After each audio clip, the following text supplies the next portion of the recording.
Hello, everybody. My name is Eric, your friendly corporate bartender, and I want to welcome you to TCB. Today, we're doing something a little bit different. We're bringing in a whole bunch of new technology. We're going to share some stuff with you, and we're going to get you prepped for today's episode. So let's get right on into it. Welcome to SkyeTeam's The Corporate Bartender. If you work in HR or make people decisions in your organization, this is the place to be. Now pull up a stool, belly up to the bar, and join us for The Corporate Bartender. All right, today's episode is going to be about connection. We're going to talk about how to build, develop, and deepen connection in these crazy, unprecedented times. The genesis of today's episode was an article I wrote over on LinkedIn back in 2014. It's called Relationships Matter. How do you manage yours? And do you have a system? I did not, and I needed a system, so I built 2515. We're also going to pull in some tips from Jordan Harbinger. If you don't know Jordan, check out his amazing podcast, The Jordan Harbinger Show. But he's also got a course over on his website called 6 Minute Networking. We're going to bring in some of those tools and share them with you today. If you like what you see here on The Bartender, check out our webpage at skyeteam.cloud/TCB. You can also join us over on our mighty network at the-corporate-bartender.mn.co. Links will be down below. The Mighty Network is a little walled garden social network where we hang out, share best practices, laugh a lot, and build some really much needed community. If you like these videos, you can check out the SkyeTeam YouTube channel. You can see more bartender videos. You can see Morag Barrett's series People First, where she interviews business and thought leaders, and a host of other things. If you do find yourself over at the YouTube channel, please subscribe and hit that little bell so you don't miss a thing. All right, we're going to get into the episode today. We're going to be talking about connection. Join me and the TCB crew for an awesome discussion about strengthening relationships. All right, today's framing question. How do you guys stay connected in these crazy times? Are you doing anything purposefully other than being on back-to-back Zoom calls all day for work? What are you doing to build relationships, to nurture relationships, to reconnect with folks from the past? It's funny, I keep glancing over at my slide and I see the guy on the slide waving and I think somebody's got their hand up.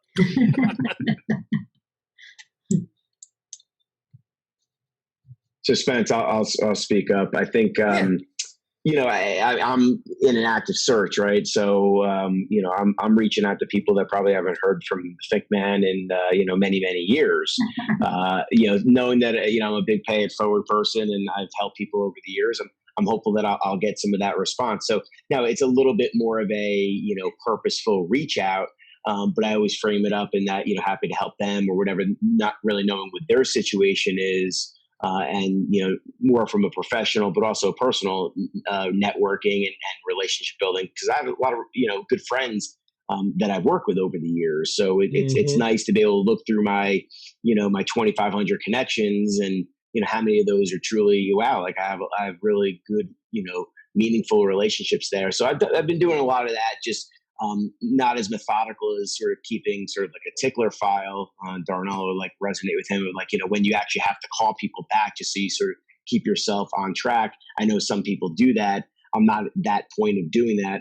But in my first round of reaching out to people, I probably sent out, 200 to 300 sort of messages, probably heard back from maybe about 30 to 40% of people. So that was a little surprising. That's awesome. Not really hearing back. Yeah, but I thought it was pretty good, as far as percentage of just reaching out to people, letting them know that I was back in the market. So that meant a lot to me.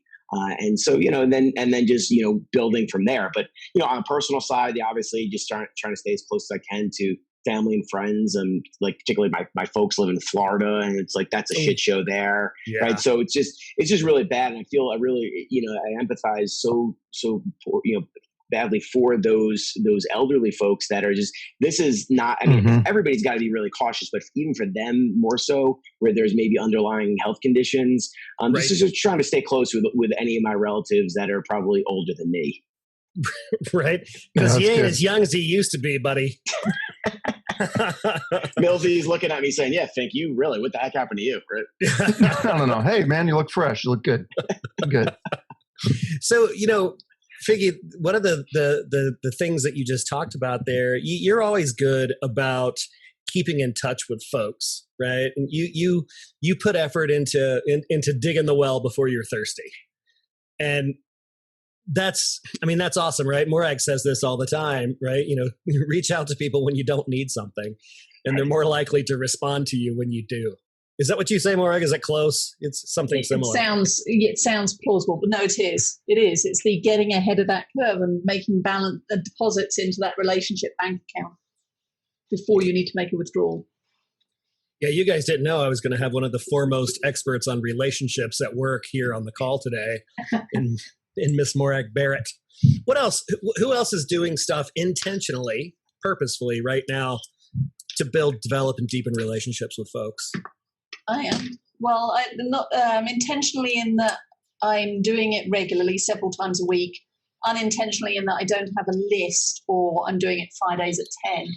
But when somebody pops into my mind, whoever, I'm sending hey, you popped into my mind today. I've got a sort of email template, message template of, you popped into my mind today. I hope everybody that you know and hold dear is well. It's a different lifetime since we met at X, Y, and Z. And then whatever has come to mind. But they're all just hellos. And some have resulted in conversations and, hey, great to hear from you. And others, crickets. But I'm not counting the replies. I'm just genuinely, hey, you popped into my mind today. How's life? It's good juju. I like it. Mm-hmm. Hey, Eric, this is Laura. I was just thinking about how I've been intentional, especially with my friends who, are feeling the added stress of being Black in America right now. Oh, yeah. Right? That they just really being a listener and an ally. So I've tried to pay particular attention to that because I put myself in, work is insane right now and the pandemic is crazy for everyone. And racial injustice is important to all of us, but I know their experience is so much different than mine. So I've tried to make an extra effort to support those friends, I would say. That's excellent. Thanks, Laura. Yeah, that's, sure. With sometimes, it's overwhelming to think about all the issues that we're all dealing with right now. It's not just COVID, right? And, as you were saying what you just said, I was like, wow, right? I mean, that's yet another thing that I, as a middle-aged white dude, don't have to think about. Can I add to that question? And Laura, may I follow up with you after this, but you can hold the yes or no until afterwards. So a colleague of mine, Cindy Burnham, has just messaged me throughout the day, and we've been having a conversation about the additional burdens around childcare and home education that are falling disproportionately on women and women of colour. And of course, with all of the angst of going back to school, if you're a teacher and a parent, then there's that double whammy of who's looking after my kids when I have to go back and teach.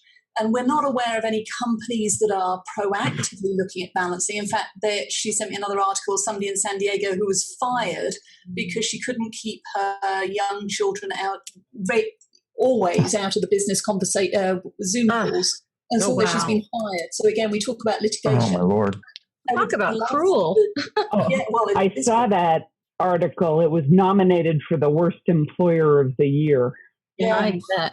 Yeah, seriously. And it's a real issue. And ironically, one of my male colleagues on a conversation about that topic said, well, a determined woman will find a way to, and put it on the table. Because a determined woman will find a way to balance everything. And I need to keep the root because this isn't determination. And this is back to the systematic biases that are impacting different sectors in many multiple ways. Anyway, Cindy and I are trying to form a small group of, I have no idea what to do, other than this is an important conversation as well. Can I follow up with you and just shoot the breeze on that? I would love that. I would love that, Morag. I thought I'd ask in the moment. Now I will.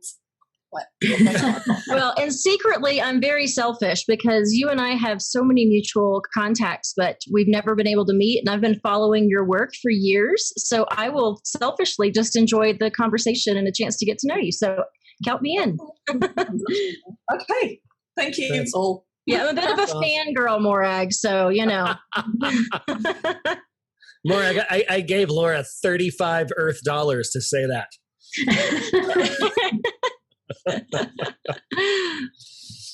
Awesome. Well, thanks, guys. I wanted to spend just a few minutes today talking about some tips, tricks, and tools to intentionally stay connected with folks. And this is a system. It was funny. I was telling Laura Stoken about it this morning, that I wrote an article about in my head is like 2 years ago, but it was like 7 years ago, because 2515 was actually a date in the future when I wrote it. But it holds up, when you're out on the job search, or, just trying to maintain some sense of sanity here under current conditions. Connecting with people is important. And it's important to do it in a systematic way. Otherwise, you find yourself trying to do it, at least I do, trying to do it when I'm not at my best, when I need that connection. And sometimes that doesn't work out so well for me. So I needed a structure, but I'm a structure kind of data person. So I came up with this system called 2515. And it was a way to build momentum in connection requests and reach outs and reconnects with folks. So what is 2515? So it's 2 virtual or mask to mask meetings. Back in the old days, it was 2 in-person meetings. And anything counts, right? You have lunch with your spouse, you go see your great Aunt Betty. It all counts, right? Because we're talking about just social interaction, not purposeful for work or for home or for growth or anything in particular. We're talking about filling the well. So the 2 in 2515 is 2 virtual, or I can see your eyeballs meetings. 5 telephone reach outs. You guys remember this device when you used it this way? Not this way?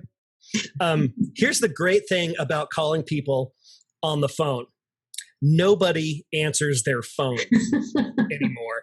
You can bang out 5 phone calls to somebody between getting into the car at the grocery store and leaving the parking lot. Because I guarantee you, nobody's going to answer it unless it's somebody that really cares about you, and they're going to think that you're hurt or injured, and they might answer the phone. But people don't answer their phone, so you have the opportunity to leave a message, and the message is really simple. It's just like Morag's little templated, you popped into my head today. It's a no-ask message. It's, hey, Ruby, just thinking about you, wondering how you're doing, would love to catch up sometime and hear your story. Thanks. Have a great day. Boom, done, right? Takes literally 15 seconds to do. So 2 eyeball meetings, 5 telephone reach outs, and then the 15 is 15 total contacts. And if you do the 2 and the 5, you're more than halfway there. So I think that is it's easy, right? And it gets easier as you start to do it, because what happens is if you leave 5 voicemails, and say you do this, on whatever time scale works for you, right? I was doing this every day, but it could be every week or whatever. But think about it. If you leave 5 voicemails for people, in 3 or 4 days, right, you've left, 15, 20 voicemails. Some people are going to call you back. And after about a week of doing this thing starts to roll. It's like a flywheel. It starts to roll, and you find yourself in contact with folks that you haven't talked to in a long time.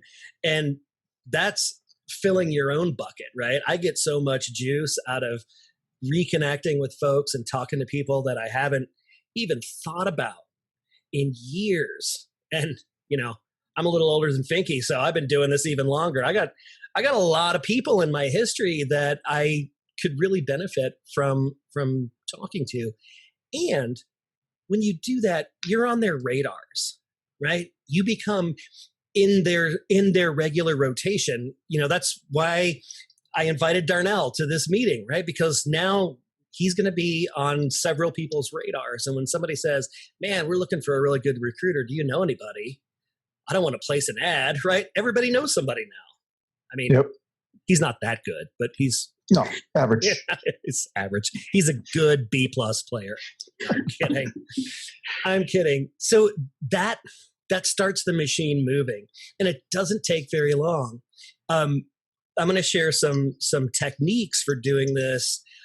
Some that I've honed over the years, and some that I've added to the quiver here from one of my favorite podcasters. This guy called Jordan Harbinger. And if you hang around with me for any length of time, you'll hear me talk about Jordan Harbinger. If you've never listened to his show, do it. It's amazing.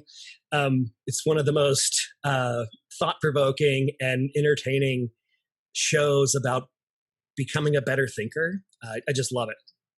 But he has a free course on his website that's legit free. It's free. It's called 6 Minute Networking. And it's funny because I sent him a note talking to him about the techniques that he describes in there and the similarity to 2515 and the things that I've been doing over time. And, we had a laugh at there are no original ideas out there right now. Just like there are no original songs. They're all just same chords and put in a different order. So it's kind of cool. So some of those techniques I am going to share with you here, just so you guys have the benefit of using them. But I encourage you, check out his show. I'll put links to it on the network and on the website, just so you guys can have access to it. And I'll put in a link to his course too. And if you end up subscribing, following, or doing the course or whatever, send him a note and tell him that you found it here. And he'll think that I'm legit enough so that he'll come on this show and I'll talk to Jordan. That's one of my bucket list items. All right. So what can we do? What can we do to build connections here into 515 land? So here's 3 quick techniques. Technique number 1, I call it the phone spin. You open up your phone, you open up your contacts. I'm going to do it right now. Open up your phone, contacts, right? There's my contacts. I give the wheel a spin and I put my finger down and looks like Steven Dalabetta is going to get called today, right? Some of you guys know Steven. Yeah. So Steven. SDB is getting a call today, right? And it's the same thing, right? And you can do that quick little script. Hey, we haven't spoken in ages. Hope this finds you well in these weirdo times. What's the latest? Love to hear your stories. No rush to reply. One thing I did get from Jordan that I thought was really, really important. When you do that, especially if it's someone that you haven't talked to in a long time, say your name at the end of the voicemail, because you may get a random text back that says "new phone, who dis?" If you don't. So the phone spin, I used to do that. I made it part of my get back in the car practice. So if I was not traveling, but I was working in town, every time I got back in the car, I would spin the phone and leave one voicemail, right? Which I was in the car all the time. So to get to my 5 didn't take a whole lot of work. So the phone spin's number 1. Similar to the phone spin is Gmail roulette. And I got this one from Jordan. It's open up your email and in the search box, and if you use Gmail's awesome at this, but it works in Outlook and anything else that you use for email. In the search box, type a letter, just any letter, pick a key, and see who pops up. And I did this a couple of weeks ago, and I didn't even tell Morag about it. Jennifer Kane was my winner. Remember Jen Kane from Scholastic, Morag? She was my winner, and I sent her a note, essentially, hey, it's been forever and a day since we talked. You popped into my head today. I hope you're doing okay and your family's well in this crazy time. And I forgot about it, right? Because I did a bunch of them, and I just forgot about it. Well, she responded yesterday, and we're in a back and forth now, and she has a new job and right, all this stuff that I would have never known, and it's been awesome. And she knows what we do. We did work for her and her team at Scholastic. So I'm back on the radar. Did I ask her for anything? Nope. Do I need anything from her? Nope. Did I offer to help her in any way that I could? I certainly have. But that juju pays off at some point in time. So 2 tips so far: phone spin, Gmail roulette. This next one I like too. It's called Connect For. So you're going to do this with 4 people. So you're going to grab your phone, and I'll do it here live in real time. And you're going to open up your messaging app, right? So your texting app, and then you're going to scroll all the way to the bottom.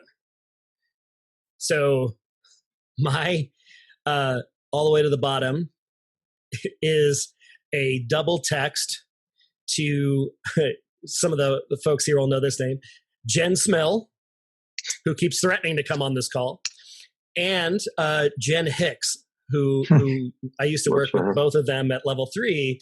And I did this a couple of weeks ago, and that was from July of 2019.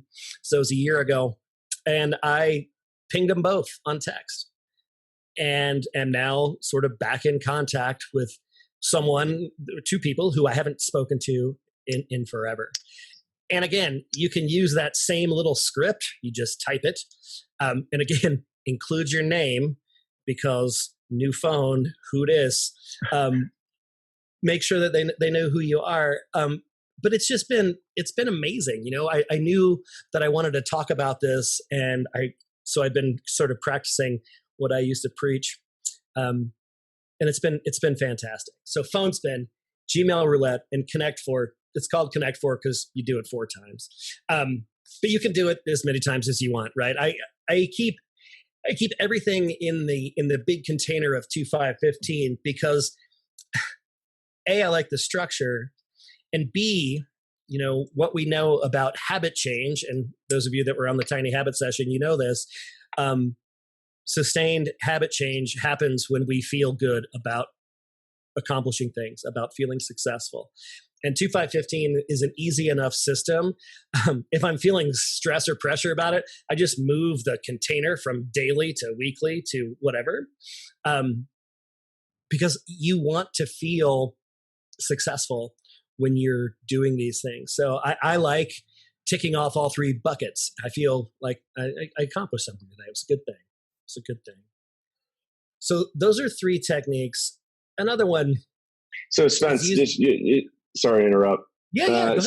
So, you know, in my situation or Darnell's situation where, you know, we are maybe a little bit more purposeful in our reach outs, how would you recommend, so yeah, we're just checking in and, you know, you're not necessarily asking for something, but typically you'll get the reciprocal question of, well, what's going on with you? Well, I'm out of work. And so you haven't reached out to someone, you know, in quite a while, and all of a sudden you're reaching out. I mean, I guess you just have to sort of get past that feeling of, well, you know, in a way I am reaching out. I do care about you. I want to see what's going on and reconnect. Yeah. But at the end of the day, so I would love some help.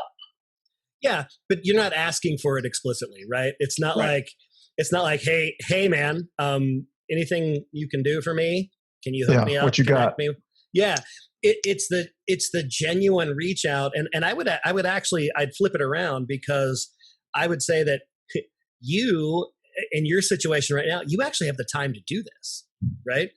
And if you're not putting an explicit ask in your reach out, are there going to be a proportion of the folks that go, oh yeah, he only reached out because he's on the market and he needs a job, right? Who cares?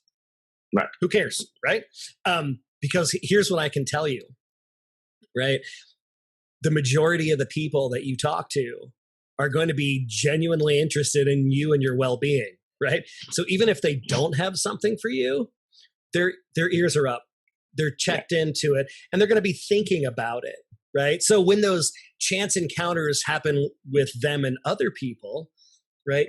Think he's on the radar, and that's where you want to be, right? So sure. 2 things. 1, who cares to the people who think that you are just, you know, up to something. 2, you need to be on as many radars as you can get on right now. Right. Yeah. And I'll build on that. Eric and I have got several leaders who've done just that. And then I've done 2 this week, actually, where they've said, well, do you have a contact at? And I'm thinking, well, I know the CHRO, but I haven't spoken to her in 3 years. And I know somebody in talent acquisition, but here's what I do. And I've stolen Eric's email, which is, hey, Chief HR Officer, or in this case, I emailed the CEO of a company that I've met once, again, with the hope everything's well. It's been a lifetime since we met at that one event. I want to let you know about this person who's just applied for a senior leader role in your team. I know how recruiting works. Just want to make sure they get on a list. Yeah. And it's reconnected me, and the CEO has responded and gone, thank you, I'm going to hand it over. With another one, I know that the resume is going straight to the hiring manager, which turns out to be somebody that both Eric and I know, but we didn't know. And I've reconnected with my HR contact at that company that I hadn't spoken to in 5 years. So to Eric's point, the people like us who are wanting to help, call us, because we'll help. Sure. And the rest of them, doesn't matter, because they weren't going to help you anyway. So don't let them hold you back from getting to the us who will. I appreciate that. That's well said. And yeah, I'm not shy about that. And my feelings don't get hurt very easily, but it's it's those. Please, now you got to tell people that, Spence. Why'd you do that? And think about they can hear it in your voice. Think about the relationship you've had on the relationship we've got with Michelle Tillis-Lederman. It turns out that Brian was at high school with her, or grade school with her. And I just interviewed her for the People First podcast. So there's another triangle that we've reconnected that we wouldn't have done otherwise but for these. So thank you, Brian. Yeah, absolutely. Yeah. To finish that, to close that loop, I spoke to Michelle this morning, and we caught up for about 30 minutes. It was great to speak with her and reminisce over some old times. So thanks for making that connection again. Yeah, that was fantastic, right? That's one of those super small world moments. You know, I posted because Morag does a show kind of like this, but it's more of a one-on-one interview show. And I posted a link to the latest one on the Bartender Network, and Finky saw it and he was like, dude, I went to school with that woman. So I sent that note to Michelle, and she was like, oh my gosh, right? She's like, we're going to reconnect. And she sent me a note saying that was going to happen. And I was like, how cool is that, right? Things that just would have never happened otherwise. Yeah. Hey, Eric, I just want to build on that really quickly. Just thinking about your situation is that if I'm on the receiving end of someone asking me for something, my mind doesn't go there. Like, oh, they're just calling me because they need something. It's like, hey, yeah, let's do this. You know what I mean? So I think even if you're on the receiving end of someone reaching out to you, I don't think you would think that. I think it's hard to ask for help sometimes, but I would say most people probably don't really care. And if they do, then bye-bye. Yeah, no, I appreciate that, Ruby. Yeah, I think that's the attitude I just have to have, right? I mean, if whatever my hit rate is, or there are going to be people who are, that genuinely do care, that something we built in our previous relationship or friendship is there, and that's what I have to sort of gravitate towards. Absolutely, yeah, for sure. I'm going to jump in here with something, if I may. Yeah, go right ahead. Because I had somebody reach out who I haven't been in touch with probably for 2-3 years. Send me a message and say, hi, how are you? I've been doing some artwork lately. I've been looking at your art. How are you? So I start to explain to her, and this is all by messages, how my art is and what I'm doing with my art. And her response was, oh, so here's what I'm doing. I connected with this guy, Chad, who's making $30 million, and his partner, Mary, who's making $10 million. And she goes into this long diatribe about, are you looking for any new business opportunities? So, it was like, start to reach out with, how are you? And I'm interested in your art. But really, her agenda was to try to sign me up for this business opportunity. Yeah. So, ulterior motives. So be careful. Yeah. Yeah, I mean, the good news about that, Deborah, is it usually doesn't take long for them to get to the pitch. Right. And to sniff that out, right? I posted on LinkedIn about this the other day, I don't know, a month ago. The other day, they're all the same anymore. I don't have any idea how long ago it was. About the connection requests through LinkedIn, where they're not nice to you, they don't buy you a nice dinner, they just jam it in right out of the gate. And by it, I mean the pitch, you dirty bastards. They just go straight for the pitch. And I got to thinking about it, and I was like, that approach has to be successful enough for them to keep doing it. Yeah. Right. So, because it just burns me. It's gotten me to the point where I don't accept, and I'm an open networker on LinkedIn. I don't accept connection requests right now from anybody who's a financial advisor. Right.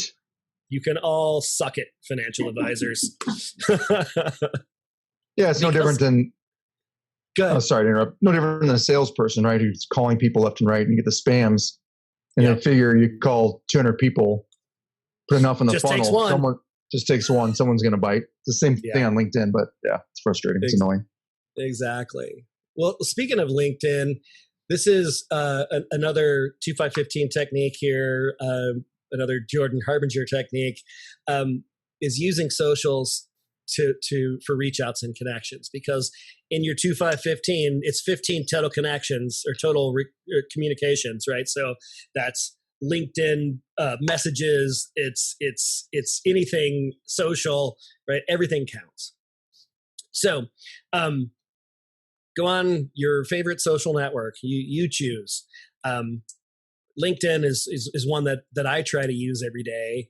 It tends to be pretty chill, and you don't have to see the posts by your angry uncle about how he's not wearing a mask no matter what. God damn it. So go on something that's a little more safe, and then scroll down until you find a post from somebody who's a weak tie, somebody that you don't know that well. Maybe someone that you haven't interacted with directly in more than 6 months or a year. And then instead of just liking the post or leaving a comment, draft a quick email, text them, or give them a call, right? They can count towards any of your buckets there. I know social media is kind of the dregs of social engagement and connection. But if you up the stakes a little bit, you can turn it into a meaningful contact. And I think that's what we're really talking about here, right? You respond to the post, they'll look at it, they'll smile, and they'll just kind of scroll on by. So yeah, social network. You want to get really wacky and you want to blow somebody's mind? Pick one of these weaker tie connections. Go over to your bookshelf and grab your note cards, your thank you cards, your whatever piece of paper that folds in half. It's called a card. And people used to write in them, and then they would put them in an envelope and they dropped them into a slot that magically delivered it somewhere else. You want to blow somebody's mind. Find a weak tie or somebody that you haven't been in contact with for a long time, and write them a note with a pen in your hand and mail it to them. I would go so far as to say that will change somebody's life at this point in time. So I actually got a letter in the mail, and it was from somebody selling something, right? The unsolicited, whatever. But here's the thing, handwritten note, and included in it was a pin, like a lapel pin, from my college, my undergrad college, because he was also a loot, went to the same, right? So we shared the same college. And so that was his little touch, is he looked deep enough into my profile to recognize where I went to school, as did he. And he actually sent me the Pacific Lutheran University pin as part of his note. That's so that cool. Stands out, right? That gets noticed. Yeah. And those of you in job search mode, handwrite those thank yous, because ain't nobody doing it anymore. Mm-hmm. Nobody's doing that. I used to tell, when I was doing a lot of recruiting, I did a big recruiting project a couple years ago now. And I would tell that to candidates, and it's funny because they would contact me afterwards. They'd be like, dude, you know how many people have commented on my handwritten thank you notes? Mm-hmm. I'm like, yeah, because it takes time, it takes effort, and nobody does it anymore. Mm-hmm. And just people that remember the mail, right? It's hard. It's hard. Stamps. I know. You got to go get stamps, but you can get them at the grocery store. So just ask for them at the grocery store with your mask on, because I don't know if you guys saw Kroger, King Soopers parent, there as of the 22nd, you're not getting in without wearing masks. So yeah, Kroger and Walmart both today announced that, I think. All right. So we've given you 4 techniques. You got the phone spin, you've got Gmail roulette, you've got Connect 4, and you've got using the socials for positive effect, all housed within this container of 2515. There's no secret magic juju behind the numbers or the ratio. Really, it's about doing it. And I needed a structure to get myself to do it in a repetitive way, in a consistent way. So find what works for you. Steal these things, share them with other people, talk to people about them, right? It's cool stuff. It grows. It's like a flywheel. And I think about this like, my screen is frozen. I don't know what's going on there. I think about this like, anything that it takes to get that big, massive wheel spinning. You think about it, it's huge, 30, 40 feet big. And your job is to get that thing going as fast as you can. And so you start small and you just push. And after a couple of hours of effort, right, the wheel starts to move. And then you do it again and it goes a little faster. And you just keep being consistent and it goes a little faster. And then at some point, it's like a breakthrough, right? That wheel is cranking, spinning on its own. You're not putting out much effort at all. Each turn of that wheel builds on the work that you've already done. The digging the well before you're thirsty. Now there's water just flying off the wheel. It's a huge thing to move, but once it gets going, it's almost unstoppable. And that's what I think about each and every one of you, right? Anybody can do this, and you guys are pretty freaking unstoppable as it is. So that's all I got on topics, techniques, tips, tools. Is there anything that you guys were thinking about as we were talking that you think might be helpful in this context? Oh, I do have one more. Because Finky mentioned tickler file. If you're looking for a way to do that digitally, use a CRM. There's a ton of free ones out there. We use HubSpot, and you just dump your contacts in there, and you can actually operate from within the system, doing email templates and reach outs, and it'll keep track of your communications too, so you don't have to go digging around in your inbox to try to find things from people.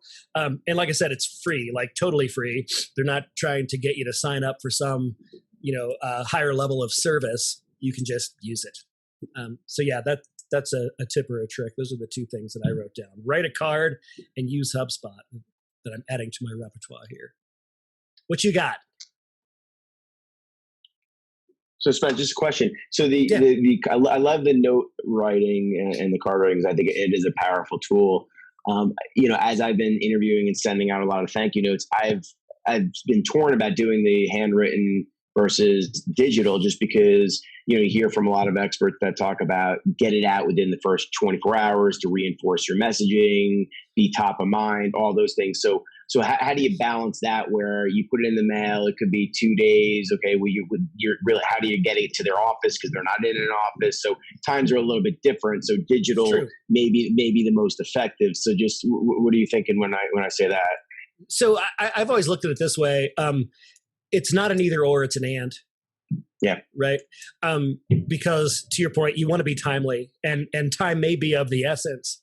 But recruiting processes, they don't happen in 24 hours very often, right? Never. And when the process is still going 3 weeks later and they're down to the top 2 candidates and your card shows up, makes an impact. What do you say, Millsy, since you're in the game? Well, when I was doing executive recruitment, I would always push write the thank you note via the mail. Corporate recruiting can be a little tougher depending on where the recruiter is or the hiring manager. But I always tell people you absolutely have to do at least a written. You must do written email. You'd be surprised how many people still don't. Yeah. Some candidates. I had lucky enough to have a phone interview with Amazon Web Services the other day, and in a couple hours I kind of collected my thoughts and sent them a thank you note and included a couple LinkedIn recommendations I had from Oracle, just as kind of just what else like can I, show this person? But when I was doing executive recruitment, we always did, you gotta do thank you notes, because this was back in I had 2 different executive recruitment stints. But I remember one of the founders of a small niche agency I worked for back in 2008 told me that 80% of people don't do handwritten thank you notes. It's crazy. Isn't that crazy? It's crazy. Well, and part of the trick with that is it's harder these days to find somebody's address. And I'm a big believer in handwritten notes. I send them all the time. I've done it for years, but it is hard. And for me, I don't know how anyone else feels. I don't always want to message them and say, what's your address? Because I want it to be a surprise. And you don't want to come across as creepy. Yeah.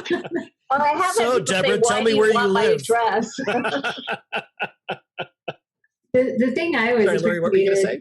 Sure. The thing I always appreciated when I was in recruitment, and whether it was the immediate email follow-up or then a subsequent note, was their thoughtful reflection about their experience. Hey, Lori, can you try that again? You were cutting in and out at the beginning. Oh gosh, is that better? Can you hear me? Yeah, you're back. Probably because I wave my arms around a lot. So you disrupt the internet when you do that. But I would people would stand out for me when they could give a thoughtful reflection about their experience during the interview, right? Like, it was really exciting for me to hear about XYZ, or man, I learned a lot about your influence in this or that, versus just the template. Yeah. You can write them all the same to every single person, right? If you're going to make the effort, then customize it and be very thoughtful about what you're saying. And we've even compared notes, right? Different people on the interview committee, and we'll share with each other, well, what did they say to you? And if they said the same thing to every single person, we're like, right? I mean, it's nice that they wrote it, but come on, they could have tried a little harder. Right. So it was from the heart. Yeah. So that adds to the stickiness of you in their mind. Well, and in this paradigm, right? Well, the way we're talking about this topic of connection, right? We're talking about that in a way that is personal to every contact that you're making, right? Job search situation's a little different, right? There is a bit of a formula there, and we all know it on either side of the desk, right? We know what the formula is, but I would argue that if you're doing these things as a regular practice, then when you actually reach out to somebody, you're looking for that connection, and you will customize it, right? It'll become part of your process, but that comes with the doing, right? It's like fixing your golf swing. You're not going to read a book about how to fix it. You're going to have to do it and do it and do it. Awesome. Thank you. Who else has got anything else? Who else has anything that they want to share? I want to add something to what Brian was saying about, responding to them digitally. Mm-hmm. I don't know if you're doing this, but rather than just send them an email, I would send them a video email. Because that's more personal. Nice. And there's a free tool you could use, which is called Cloud HQ. It's a Chrome extension, and it goes right into the email. You record it, push a little button, record it, and you can watch it before you send it if you want to double check it, and then hit send. It's a great idea. Awesome. Hey, Deborah, would you mind just throwing a link to Cloud HQ in the chat, and I'll pull it out of there and share it on the network. Thank you so much. That's awesome. Yeah, it's funny, the whole video thing, right? I think we've all gotten a whole lot more used to it in the last few months than ever before, and it doesn't seem nearly as weird to video yourself saying something to somebody. Whereas, man, 6 months ago, never. I would never do that. Yeah. Awesome. Thanks, Deborah. Sure. I threw the link to the Jordan Harbinger 6-minute free thing in the chat too. Okay, cool. Yeah, I saw that. It's a funny side story. It's called 6-minute networking because the domain 5-minute networking was already taken. Did it? Does not take 6 minutes. It doesn't take very many minutes at all. He talks really slow. Oh, all right. Let's get to the funny stuff. Today's funny things brought to you by the year 2020. Number one, I can't wait to see what the fresh hell the second half will offer. There's me barely getting through the first half of 2020. And there's Mike Myers, not the funny one, in the closet. You 80s horror fans. Funny thing number two, the Tiger King era of quarantine seems like it was years ago. Number three, time traveler. What year is it? Me, 2020. Time traveler. Right. Not muting your mic is the new reply all. Beautiful. 2020 is here, but you realize that 1720, 1820, and 1920 had massive plague outbreaks.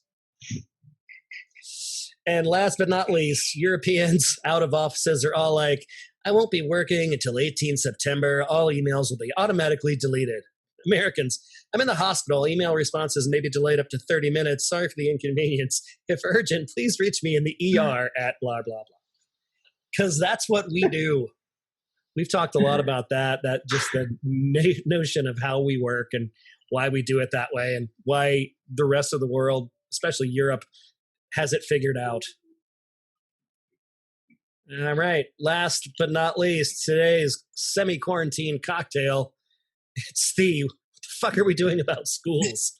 Because that changes every 5 minutes. So Darnell, I always do a cocktail that's a riff on something dumb and or funny. There is a cocktail recipe in there, but you got to kind of work for it. You don't just get to go straight for the drink. So this is a riff on a cocktail called Blood and Sand. It takes a little bit of scotch, a little bit of going crazy with your kids, some sweet vermouth. I have no idea how they do math today. Little cherry liqueur. Little cherry liqueur. And yeah, toddlers are going to socially distance. Some orange juice. And I think this is literally the hardest practical question of the pandemic. What do we do about it? Shake it, garnish it with an orange peel or a paper towel. It doesn't matter. Don't let anyone tell you that it is not a legit breakfast drink. Semi-quarantine cocktails. Guys, thank you so much. If you have other tips, tricks, or tools for building, developing, deepening, and maintaining connections, throw them up on the Bartender Network, and we'll keep track of them. I'll put together some resources and put them on the resource guide on the website. Success stories, share them here. We want to hear when you reach out and connect to people. We do an exercise in a lot of our workshops where we talk about, it's called, we call it the 3 circles activity, where you talk about the 3 best bosses or colleagues you've ever had in the past and what about them made them so amazing. And there's a point to the exercise, but at the end of the exercise, we always ask people, we say, okay, here's what we want you to do. We want you to get your phones out, and we want you to text these people, email them, whatever. If they're still on this earth, then do this and just say, hey, I'm in a training at work, and they made me do this dumb activity where I had to list the 3 greatest colleagues, most influential bosses, best leaders, whatever the question is. And I just wanted you to know you made the list. You made my list. And then as those responses start coming back, in the old days when we'd all be in a classroom together for the day, we have people share them out as they come back. Totally changes the mood of the room. That's cool. Totally changes the tenor of the workshop. And people leave thinking that it was way more awesome than it actually was. Because just like Darnell, I'm a fabulously mediocre facilitator. So if I can get them to believe that they had a good time, it bodes well. That's very important. Absolutely. That's right. Don't sell yourself short. Yeah, I was about to say, don't do that, Eric. You're a tremendous slouch. I love your body, Larry. So guys, thank you so much as always. Right. I was telling Laura today, I said, as much as I don't miss having to prep the bartender 3 times a week, I miss seeing you guys 3 times a week. once a week doesn't seem like enough, but I'll be quiet and just do my job. So thank you guys. Love you all. Eric, if there's anything we can do to help, you let us know. Finky, Millsy, you let us know, buddy. All right. I appreciate it. Nice Thanks, to meet you all. everyone. Thanks for your time. Take care. Thanks for letting me crash. Thank you so much for joining us today. If you had a good time and learned a thing or two at today's happy hour, please share it with your friends. If you want to join our tribe, head on over to skyeteam.cloud/TCB or email us at info@skyeteam.com. That's SKYE team.com. Thanks again, and remember, you've always got friends at the Corporate Bartender.